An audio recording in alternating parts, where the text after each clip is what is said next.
starting off with Jim Clark. And the reason we start with Jim Clark is because he's the only F1 driver to have ever won his last race.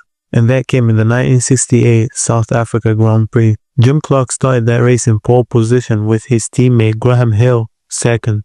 Although they drove for the same team with the same car, Jim Clark dominated this race, finishing 26 seconds ahead of his teammate Graham Hill. Unfortunately for Jim Clark, this will be his last race in Formula 1 because on April 7th of that year, competing in a Formula 2 race at Wet Hockenheim during a break in the Formula 1 season, his car drifted out of the track and he collided with a tree going at 150 miles per hour. I think they killed him on the spot. While the last race of your career doesn't define much in your legacy, Ayrton Senna would definitely deserve a win in his last race just like Jim Clark. But unfortunately for him, he was one of the 52 drivers that lost their life in their last race. That came in the 1994 season. In the first race of the season, Ayrton Senna took the pole position with Michael Schumacher and Alesi coming right behind him for the second and third position and Damien Hill in the fourth one. But Hill spin out, making him unable to finish the Grand Prix in his hometown of Brazil. And the other three drivers behind him made up the podium. That race was brutal. Only 12 cars finished the race out of 26. It was also the race that saw the debut of Jos Verstappen. In that race, he'll find himself in a 4-car collision, ending up on top of a Brit, Martin Brundle. Now we know where Max got that. In the second race of the season, Ayrton Senna will again find himself in pole position with Michael Schumacher and Damien Hill behind him. But unfortunately for him, for the second time in a row, he won't be able to finish the race, but this time to the collision. Now we're heading into Imola 1994.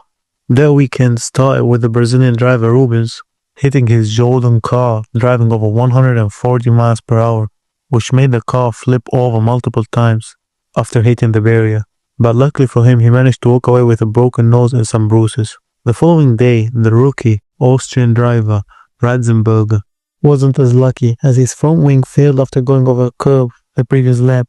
The wing got stuck under the front of his car, causing him to hit a concrete barrier at extreme speeds, which led to him dying. But now we reach race day, and only on the 7th lap, Ayrton Senna will go straight in the corner, hitting the barrier at 190 miles per hour, which led to his death. Ayrton Senna may have died in his last race, but maybe the fact that he won the last race of Alain Prost's career left a little smile on his face. That race was the 1993 Australian Grand Prix, where Ayrton Senna will take the pole position with Alain Prost coming second and his teammate Damon Hill coming third. And just like the qualification, the race will end with this order. Although Prost failed to win any race of the last 6, with his teammate taking 3, Schumacher taking 1, and Ayrton Senna taking 2, his 7 wins in the first 10 races were enough for him to secure the championship for that season. Although Michael Schumacher retired twice, both of his last races came in Brazil. In his second stunt in Formula 1, Schumacher failed to get a single win. And in his last race on Brazil, he will start the race in the 14th position. However, he will manage to finish 7th. Just 2 seconds behind Sebastian Vettel, who won the championship that year, by only 3 points over Fernando Alonso, who finished 2nd on that race. And Schumacher will find himself 13th on the leaderboard, while his teammate Nico Rosberg finished 9th. Speaking about Rosberg, his last race was in Abu Dhabi in 2016. That race he will start 2nd behind his teammate Lewis Hamilton and finish 2nd behind Hamilton.